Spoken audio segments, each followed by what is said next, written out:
हाय friends, जय Jagannath. Welcome back to my channel. देखंतु आपणकर जो काली नियुक्ति मेला को लेकिन जो मीटिंग डकाई तादे आपण तो जानी वाटर रिसोर्स डिपार्टमेंट जोटा कि नोडाल ऑफिसर हिसाब से नियुक्ति मेला को conduct करुच्ची।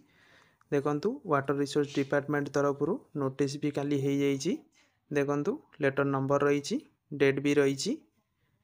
Shri Nirhari Sethi IAS additional secretary to government letter कराई क्या special secretary to government health and family welfare department, special secretary to government fisheries and ARD department, special secretary to government finance department, special secretary to government agriculture and farmer empowerment department, special secretary to government law department, special secretary to government SDTE department. देखो subject कौन रही, orientation programme of newly selected 1686 candidate.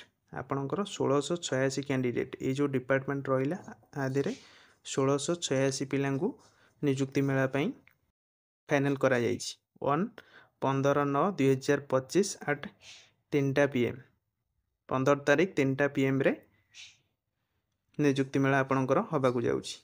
देखि नियंतु आपण को department रे केते कोन पिला जिबे। देखंतु आपणकर जो 1686 पोस्ट अच्छी ता भितर agriculture and farmer empowerment department रु 34, फाइनेंस डिपार्टमेंट रु 61, एफ एंड एआरडी डिपार्टमेंट रु 23, health and family welfare department रु 982।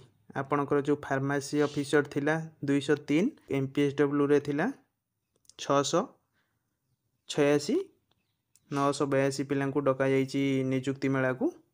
Health and family welfare department रो, लॉ डिपार्टमेंट रो सेमती 37, डीओडब्ल्यूआर डिपार्टमेंट रो 413, एसडीटी डिपार्टमेंट रो 136।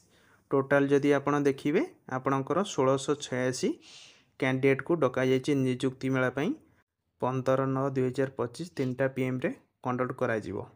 देखु कौटी करा जिवो, IDCO exhibition ground unit 3 Bhubaneswar, unit 3 Bhubaneswar IDCO exhibition ground रे आपणकर नियुक्ति मेला होगा जाऊँगी।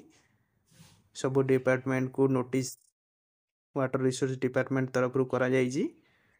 सो आपणकर फाइनाली नियुक्ति मेला होगा जाऊँगी। जोटा आपणकर डाउट थिला किछि पिला जिबे किछि पिला जिबेनी, ये जो क्वेश्चन आपणक मनरे थिला फार्मेसी एंड एपीएसडब्ल्यू मेल पिला मानकर फाइनाली आज सेटा दूर होईची। सबु पिला आपण माने नियुक्ति मेला अटेंड करूचंती। आपणकर 15 तारीख 3टा बेले नियुक्ति मेला होगा भी जाऊँगी। ठीक अच्छे, please do like share and subscribe. Thank you so much. जय जगन्नाथ।